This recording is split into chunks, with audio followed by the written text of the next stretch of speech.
नमस्कार, सत श्री अकाल, सलाम, जय हिंद। Welcome to your own YouTube channel knowledge entertainment. और नॉलेज एंटरटेनमेंट में क्या होना है ये आपको मालूम ही है कि कुछ नई बात होगी, कुछ राज खुलेंगे, कुछ नए रहस्य आपके सामने उजागर होंगे। लेकिन उससे पहले चैनल को कीजिए सब्सक्राइब, पक्की तरह से जुड़ जाइए इस चैनल के साथ, ताकि आगे भी आपको इस तरह की बातें मिलती रहें। तो चलिए आज बात करते हैं। आज का जो हमारा टॉपिक है बहुत इंटरेस्टिंग टॉपिक है और वो है पाइथागोरस। ये पाइथागोरस का नाम अगर मैं ले रहा हूं तो डेफिनेटली आप में से सभी ने ये नाम सुना होगा। पाइथागोरस क्या है सबको पता है कि एक राइट एंगल ट्रायंगल है, उसकी कुछ लेंथ है, कुछ ब्रेथ है और कुछ हाइपोटेन्यूज है। और लेंथ का स्क्वायर प्लस ब्रेथ का स्क्वायर अगर करते हैं तो हाइपोटेन्यूज का स्क्वायर आ जाता है। ये आप सबको मालूम है और इसे आप कहते हैं पाइथागोरस थ्योरम। और आप भी मेरी तरह यही समझते होंगे कि ये पाइथागोरस थ्योरम है, इसलिए इसकी जो खोज है, जो इसका आविष्कार है, जो इसकी इन्वेंशन है, जो इसको सबसे पहले जिसने कहा था वो पाइथागोरस थे। मैं भी यही समझता हूँ।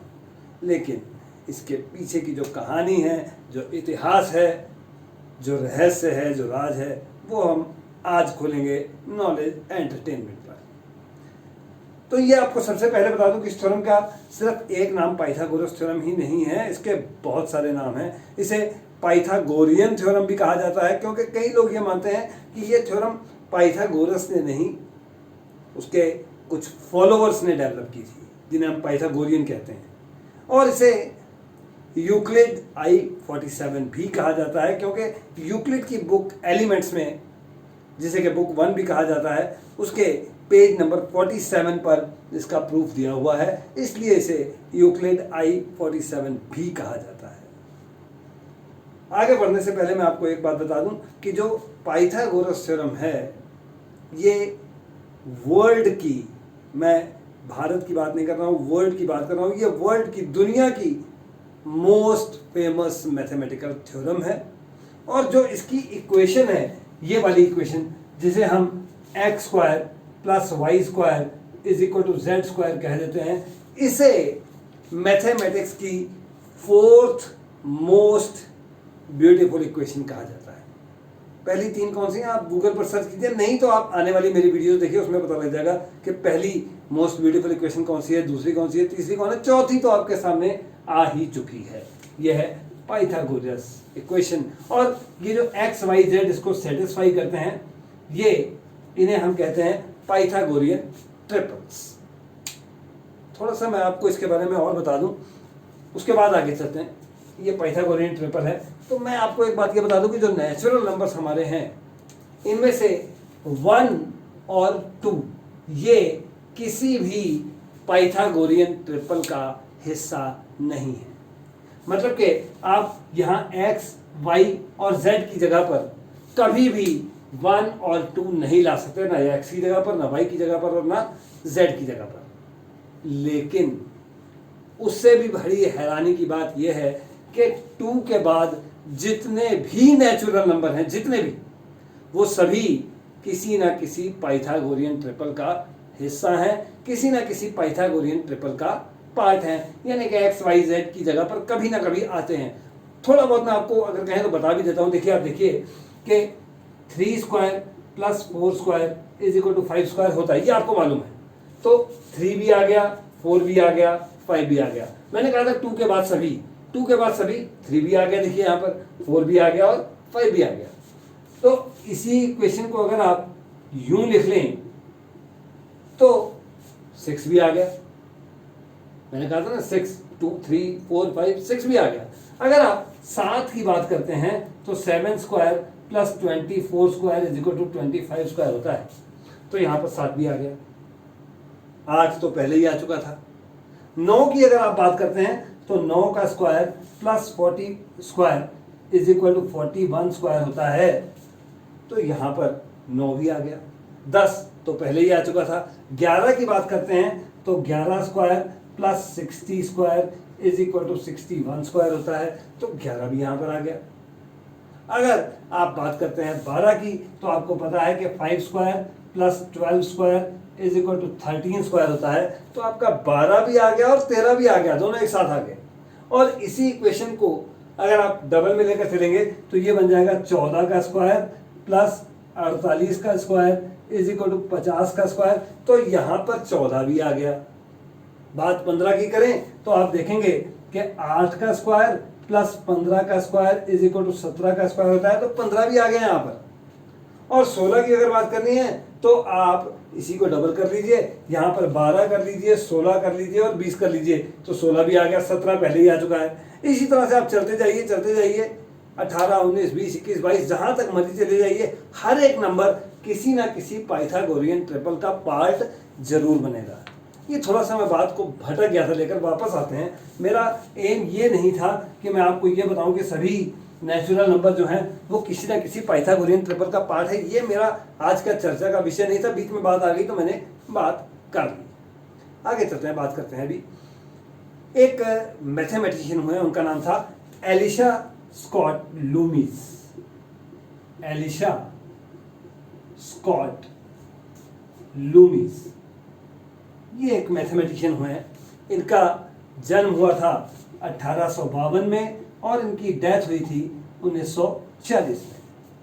इनकी एक बुक पब्लिश हुई थी 1927 में और इस बुक में ये जो सो कॉल्ड पाइथागोरस थ्योरम है, जिसे हम पाइथागोरस थ्योरम कहते हैं, पाइथागोरस ने ये इन्वेंट की या नहीं ये बात की बात है, बाद में देखेंगे। फिलहाल इसे पाइथागोरस थ्योरम कहते हैं। इस थ्योरम के इस बुक में 371 डिफरेंट प्रूफ्स दिए गए थे, डिफरेंट, सभी अलग अलग।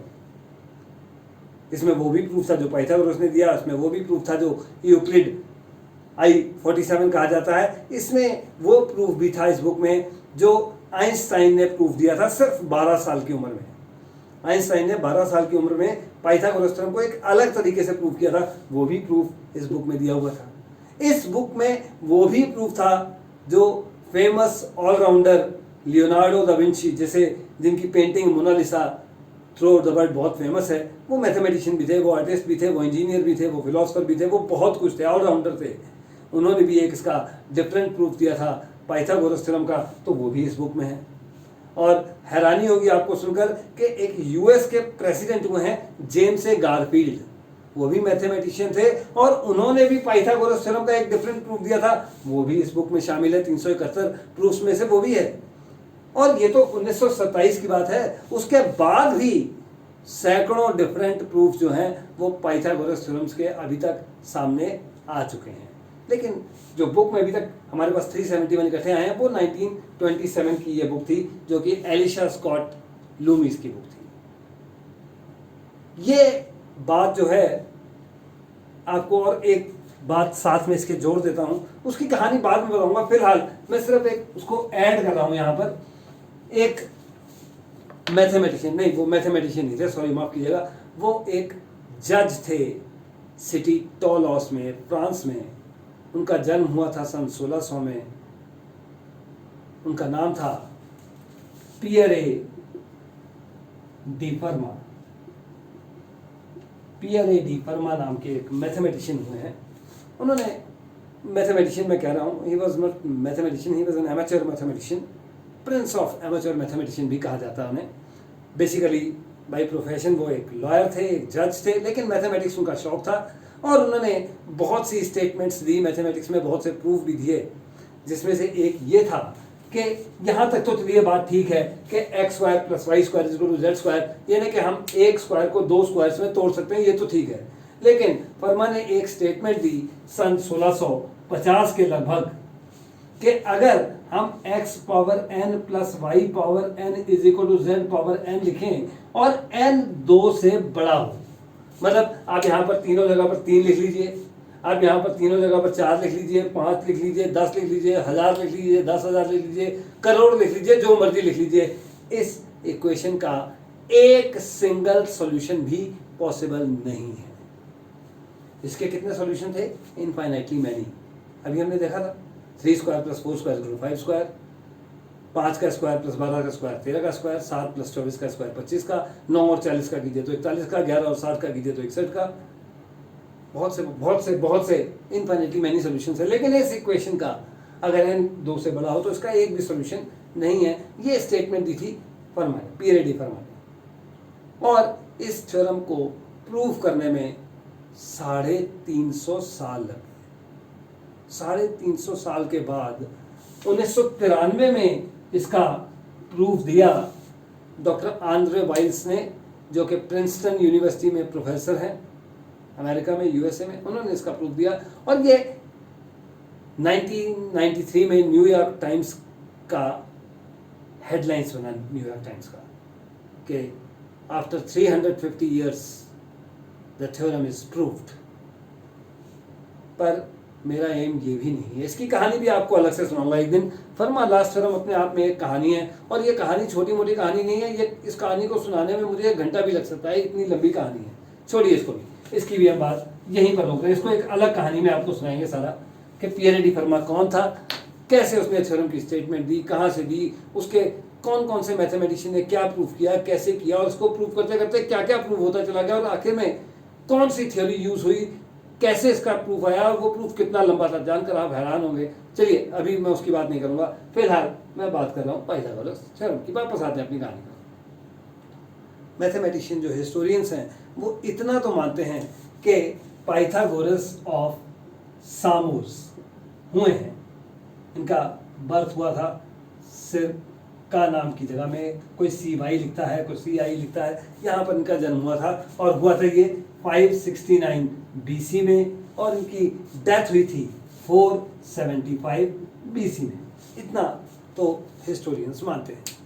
लेकिन ये थ्योरम जो है ये पाइथागोरस ने प्रूव की है, उसके फॉलोअर्स ने प्रूव की, ये नहीं मानते, क्योंकि जैसे ग्रीक मैथमेटिशियंस हुए हैं उनकी बुक्स पब्लिश हुई हैं बहुत सी, पाइथागोरस की कोई बुक नहीं है।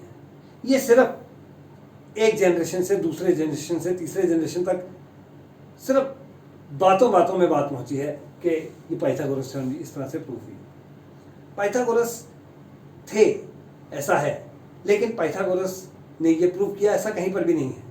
हाँ, इतना भी पता है मैथमेटिशियंस को, हिस्टोरियंस को, कि पाइथागोरस ने एक स्कूल खोल रखा था, और उस स्कूल का नाम था सेमी सर्कल ऑफ पाइथागोरस।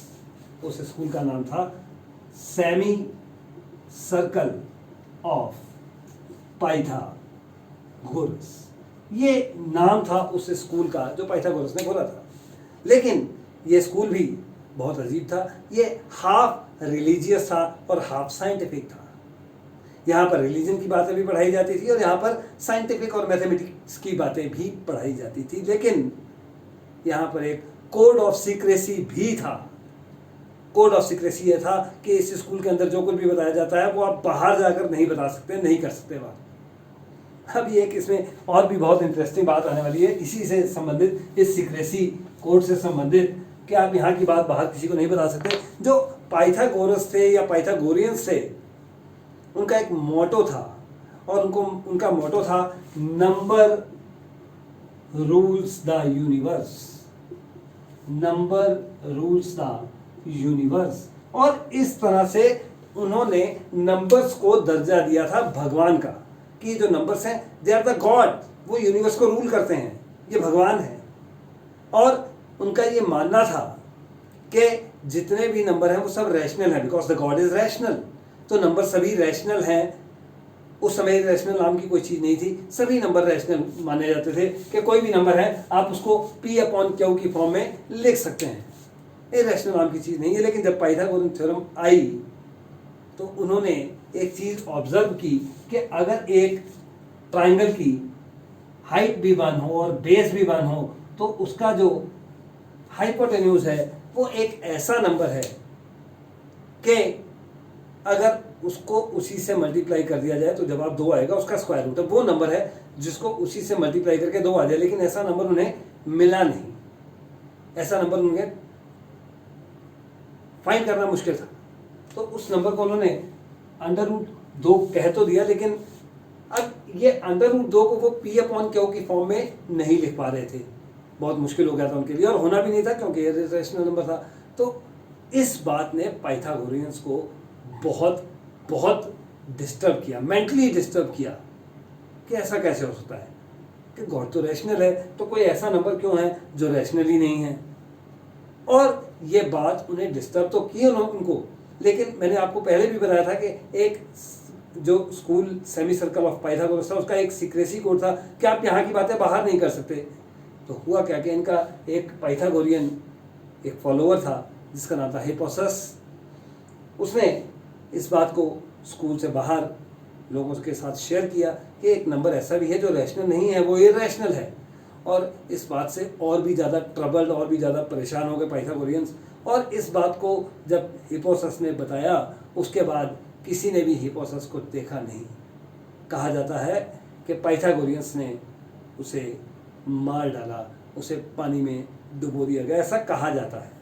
सच है या नहीं कोई नहीं जानता, लेकिन ऐसा कहा जाता है कि उन्होंने सीक्रेसी कोड जो था, सीक्रेसी कोड वो स्कूल का तोड़ा, इसलिए उन्हें मार दिया गया। और पाइथागोरियंस बहुत डिस्टर्ब भी हुए कि एक ऐसा नंबर है जो इरैशनल है। तो यूँ समझ लीजिए कि आप जिस इंसान ने सबसे पहले ये कहा कि इरैशनल नंबर भी होते हैं उसका मर्डर हो, ये पाइथागोरियंस की कहानी थी। लेकिन अभी भी चलते हैं, बात अभी भी खत्म नहीं हुई है, बात अभी भी आगे है। मैंने पहले भी कहा था कि कहा जाता है कि ये पाइथागोरस थ्योरम है, लेकिन 1000 साल पहले, पाइथागोरस से भी 1000 साल पहले बेबीलोनियंस हुए हैं।